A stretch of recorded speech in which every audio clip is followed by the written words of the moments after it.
Good afternoon, people of Jamaicans.com and Island Origins. This is Calibe. I know y'all missed me this morning because I didn't start alive too early in the day. Mr. Sexy Man is finally here. Say hey, Mr. Sexy Man. All right, so we are here with Monique. Say hi, Monique. And we're here with Carrie. Say hi, Carrie. And we're here with Tremone. Say hi, Tremone. And we are at the National Gallery West. So you're going to see the name of the exhibit in reverse because, of course, I'm in selfie mode. Let me take a selfie. I'm going to turn it around now, and we're actually going to do a tour with Monique through National Gallery West. So I'm going to turn this around. So again, say hi, Monique. You're on camera. I'm not. And this is the information. It's the art of Jamaican sculpture. So I'm gonna come over to Monique here, our tour guide, and she's gonna tell us a little bit about all of these very sexy looking sculptures on the wall. So yes, Monique, take it away. All right, first I must welcome you all to National Gallery West. Welcome. The title of this exhibition, as you just mentioned, is The Art of Jamaican Sculpture. Here we're featuring sculptures created by renowned sculptors, and it touches on topics of personality, spirituality, abstraction, and nationalism. That sounds very complicated. Can you break that down so that... Well, I'll break it down. See, the exhibition is based on themes, some of which are created or were created based on the artist's personal experiences, some spiritual. There's a segment that speaks to abstraction, and another segment that speaks to history, nationalism. Okay. Right? Okay. So we're ready to get started? We're ready to get started. There's people from Oklahoma and from Florida saying hello. So greetings to everyone. And we're going to talk about abstractionism and historicism and all this fascinating stuff.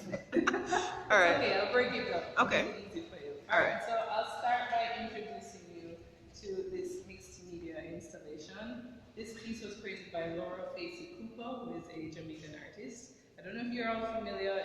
You can look it up maybe a little later. One of Jamaica's biggest historical landmarks is in Kingston. It's called Emancipation Park.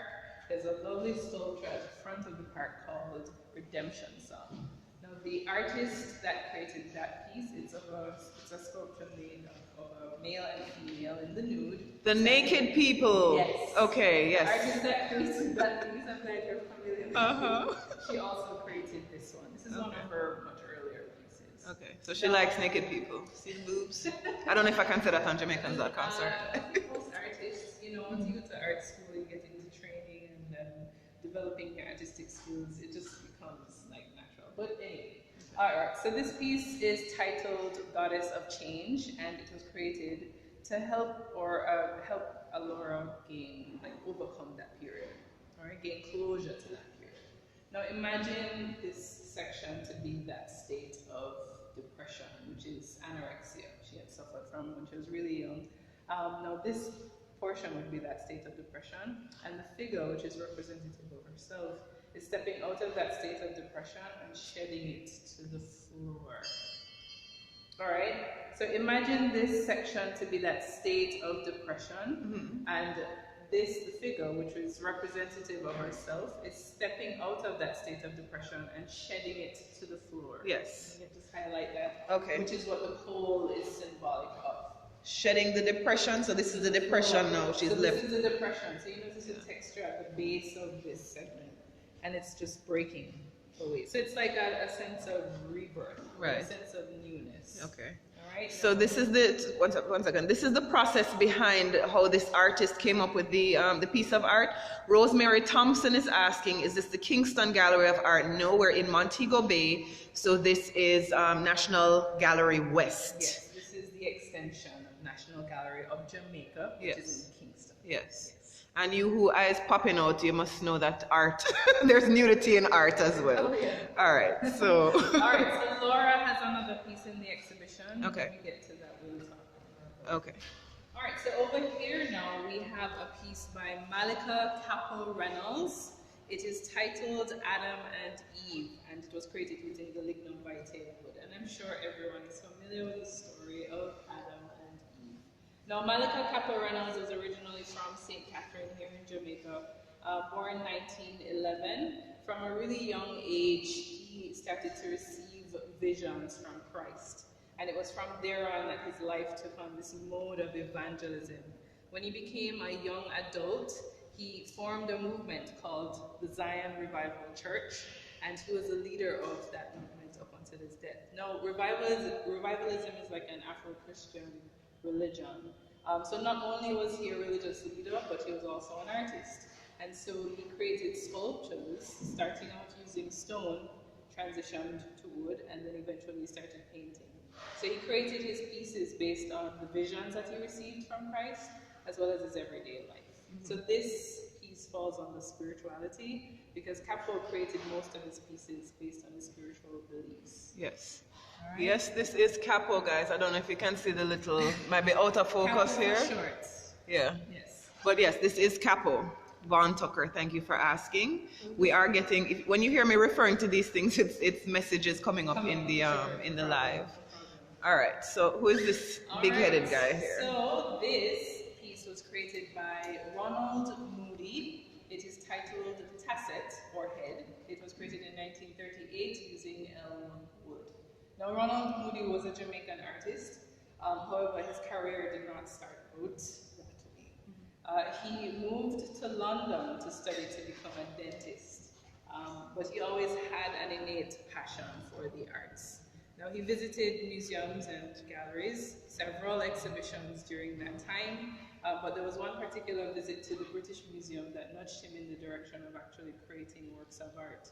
But prior to that, Ronald had always been doing research into Indian and Chinese metaphysics.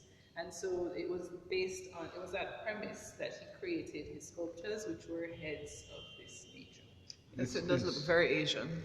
And it looks spectacular. This is like, I really am moved by this piece. It feels spiritual.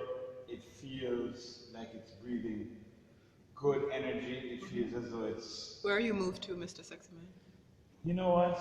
I really just feel like this piece is bringing a great energy. Source of energy. Yeah, I just feel like it's bringing a great energy to the entire space. I see a lot of great work. Can I take it home with me? I think not. If you can move it from it's like and you did say 1938? Yes. Yeah, I don't think that they want to give up this.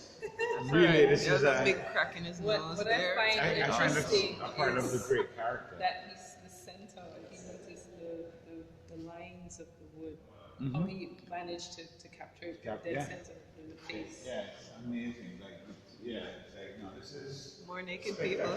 We're not over there. Oh, we're not over there. Sorry. Okay, sorry guys. Let me focus.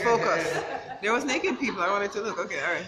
We get to see it momentarily. Okay. All right. So these three pieces Yes. are abstract pieces. This one is titled Wooden Sculpture. It was created by Fitzharrack, and it was created using guango, which is a type of wood. Now, Fitzharrack had contributed in a major way to the Jamaican art community, which is one reason why he's a part of this exhibition.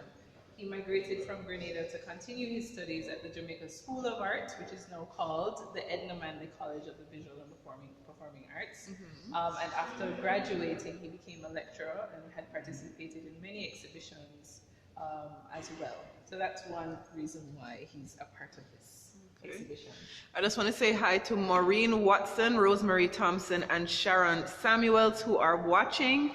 Thank you all. Please let us know where you're watching from so we can shout you out properly. And we're going to keep talking about Fitzharrack because my mama actually has one of his works inside of her home. Oh, yes. That's interesting. Yes. And for those in Montego Bay or Jamaica who are familiar with Montego Bay, there's a piece that he created, which is right by the roundabout by the airport. A lot of people pass it every day and don't know who the artist is. I don't know that people take the time out to actually go look at the plaque.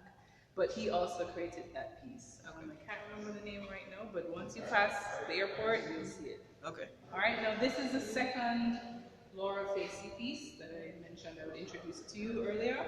This one is titled Radiant Home. Radiant Comb? Yes, I should have asked what you thought it was. I thought it would have been octopus. No, it's not Squidward from Okay. SpongeBob. Or Squidward or SpongeBob, yes. That's very appropriate. So Yeah. this was created using the lignum vitae wood. Uh-huh. Alright, so ultimately what we use a comb to do, for many people, because I don't use one, Me is neither. comb through kinks in our hair, just Yeah. to kind of put some ease on the strands or the kinks in our hair. So in keeping with the theme of healing, as with Goddess Unchanged, she hopes that the viewer then applies the concept of radiant hope to their lives. If it is a case where you're experiencing any struggles physically or in the spiritual realm, she hopes that you apply the concept of radiant home and straighten out those kinks. Or I would have called it big old Afro pick. Or that. Yeah, that works too, I mean, right? sometimes the artist won't always be around to explain. the Or have piece. someone So who you're- explains in as much detail as you. Thank you so much, Monique. Sharon Samuels from Charlotte, North Carolina. Thank you for watching. Gary James in Arizona. Thank you for watching. We're going to move from the big old comb. No, that's not what you call it. You call it the Radiant That big difference. Afro pick. The Radiant Afro pick. That's my name for Radiant it. comb. Radiant comb. I'm Yes. sorry. Okay, let me behave. Laura would not be happy. I know. She'll manage now. She has a sense of humor. If you don't, you can't be an artist without a sense of humor. All right. Oh my God, I'm not going to tell you what I would call this one. Tell me, I'm curious to know. I'm sure everyone is curious to know. I won't. No. Please share the wealth. No. All right, okay then. Obscene. Let me come from a more PG direction. Okay, go ahead. Yeah. Oh my God. Yes. All right. Okay, so this piece was created by Ted Williams, who is a Montegonian artist. Okay. It is titled Mahogany Form, and it was created using mahogany in 2006. This is pretty much the sculptural or visual version of the music or sound that comes from a bass player. All right, and this is the youngest piece we have in the exhibition. It was done in 2006. Okay. Rosemary Thompson is asking how long has the gallery existed in Mobay? 4 years. 4 years. Okay. 4 years. July will make 4 years. Okay. So the gallery has been around for 4 years. Sorry, we're talking about this newest, youngest piece in the gallery. Mm-hmm. Yes, so we're gonna move on. Okay. Your favorites. My naked people. Woohoo! All right. All right. So Legal pornography. Sorry. All right. So these two pieces fall under the theme of nationalism. So of course earlier we spoke about personality, spirituality. We just finished abstraction. So these two pieces fall under the theme of nationalism. They both speak to breaking free from the system of oppression, that being slavery, but they're somewhat opposite to each other. Now, this piece was created by Christopher Gonzalez, who was a Jamaican artist, and it was created using mahogany. Now, the title of it is Man Arisen.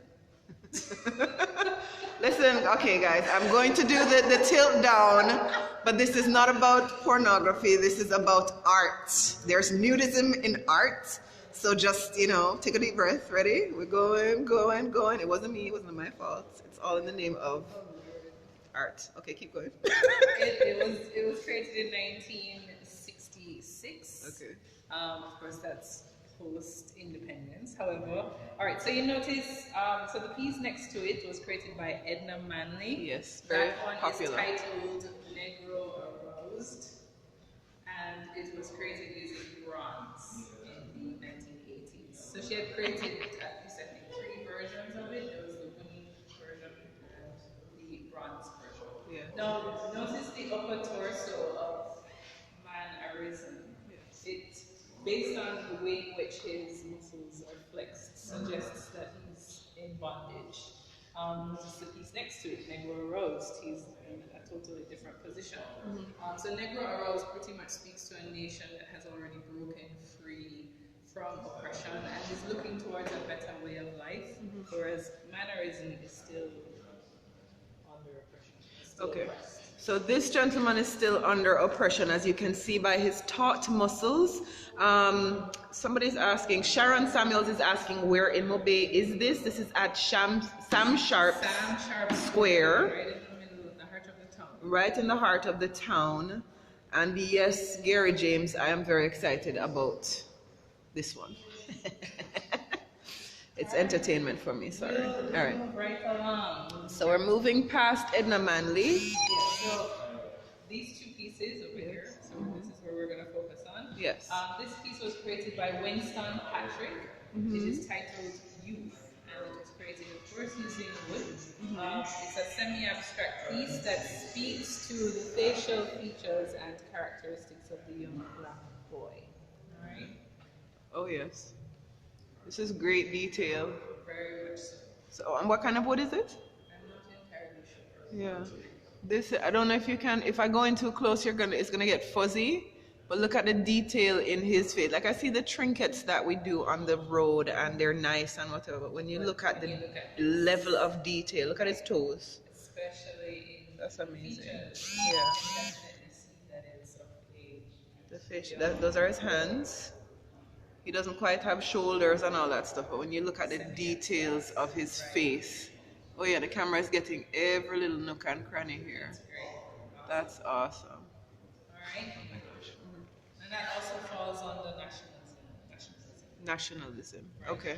So here we have a piece by David Miller Sr. This one is titled Talisman, and it was created in 1940 using mahogany. Now, David Miller Sr., who was a Jamaican artist, he created his sculptures to evoke an East Indian type culture. If you notice, it has 4 different faces or masks, more than 2 arms, and the pose, which is very suggestive of a particular spiritual practice that is not unique to our culture, and it's something that's also very much trending today in today's society, that being yoga. Right. You notice the pose is the warrior pose. Now, David Miller Jr., his son, also has a piece in this exhibition. So when we get to that, we'll talk more about it. Okay. All right, follow me this way. All right. That's the East Indian inspiration in the art. I'm not allowed to touch the artwork. Yeah, I know, it's tempting. I love this. I know who this is. Christopher Gonzalez. He paints with the same kind of style. Yeah. It sort of resembles him in a sense. He has that long face. Right. I don't know what he. All right, now Christopher Gonzalez, yes, this is the second piece. He does a lot in watercolor, right? Yes. Yes. He does watercolors, Yeah, man. paintings, as well as sculptures. Yeah. Now, this piece, couple, was created in 1968 using cement fondue. Good Now, year. 1962, of course, is when Jamaica gained independence from Britain. Pre-independence, as well as post-independence, was still a very rough period for a lot of individuals here. And you can definitely see that in their expression. Even in their physique says strife, struggle, hunger, possibly. But look at the gesture of them sort of holding on to each other, which suggests that despite whatever struggles they may have been facing at the time, they were going to make it through together. It's all about togetherness. And it's so interesting, Miss Calibe, you didn't find any offensive parts to this one. You mean the boobs? There's boobs. Sorry. Okay. It's not important. I know, No, it's not I'm important. just poking fun at the critiques. But no, the work is amazing. And Yeah. I'm going to highly recommend that anyone who has an opportunity to visit Montego Bay and to come to the National Gallery West, that you really want to see these in person. Look at the details. Yeah, but you can't even get it awesome. properly. Nobody's- You have to be in person. You do have to be here in person. Absolutely. You do have to be here in person. And I wonder. Thank you, Pam Smith and Sharon.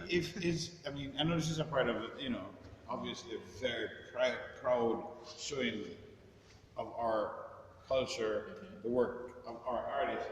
Is it possible that at some point these works are actually ever for sale again, or they're only for the collection of the National Gallery? Most of the pieces in this particular exhibition belong to the gallery's collection. Some of them do belong to private collectors. Or belong them to the gallery? Right. So once the exhibition closes, everything goes. How do you transport this pile of? Carefully. Are they stuck together, or so you just? Yes, actually placed. Oh, so every time they're put out again, it's put out in a little bit of a different configuration. This piece has been exhibited. Oh. So it's been many years since the last time it was exhibited. So I suppose the next time it will be shown, we'll just unpack them. It's brilliant. Gotcha. Very good. Okay. So we're still inside of the art of Jamaican sculpture. Hold on, let me talk to the people for a little bit because Some people are just joining us. So if you're just joining us, this is Calibe here with Mr. Sexy Man in the house. Say hey, Sexy Man. Hey. All right, Sexy Man said hey. All right. Like she said, I came late, but I did come. So I am here. Yeah, with all these naked sculptures. Exactly. Boy. A lot of naked sculptures in here. You gotta love them. There is brilliant work to be seen here. I'm so happy that we came. They're brilliant naked Thanks sculptures. Jamaican.com, Jamaicans.com for sending us, and thanks to the Jamaican Tourist Board, and thanks to everybody who's allowed us to come and be a part of this wonderful trip. I'm really proud to be a part of, helping to share Jamaican all culture. these naked sculptures. All right. Moving on from this fixation on nakedness, it's brilliant work, and everyone, you should make the effort. It's really great stuff. I wonder, carefully, Yes. when will this show actually be deconstructed? When is the... Well, the set date is July 22nd. You guys have till July 22nd to get here. You If may you're coming never to see my this work bay. again.